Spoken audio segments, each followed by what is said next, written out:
Have you ever paused to ponder the intricate journey of food from nature to your plate? What if I told you that this journey is a fascinating interplay of ecological and biological processes? This narrative is based on insights from a lecture by Dr. Hwa A, who masterfully breaks down the complexity of our food systems and their relationship with the environment.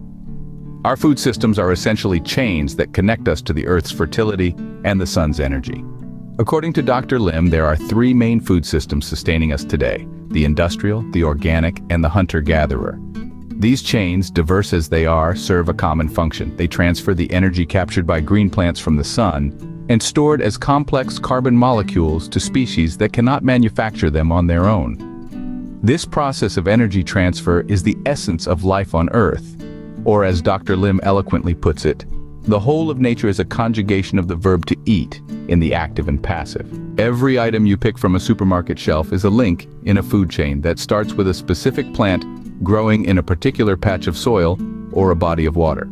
For instance, the study of water populations and their interactions, known as hydrobiology, contributes to our understanding of the biological productivity of oceans, seas, and inland water bodies.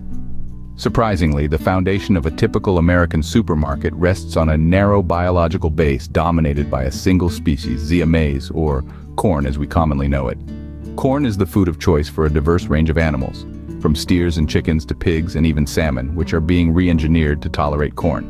Even dairy products, traditionally derived from grass-fed cows, now predominantly come from corn-fed Holsteins. However, this shift to corn-based diets is not without repercussions. For instance, cows, natural ruminants, are now fed corn, leading to health issues.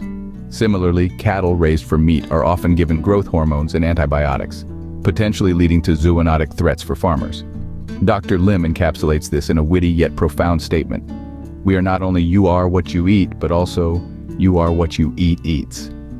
This play on words reveals the intricate connections between our diet, the diet of our food sources, and the broader ecosystem. In conclusion, Dr. Lim's insights underscore the intricate relationship between our food systems and ecological health.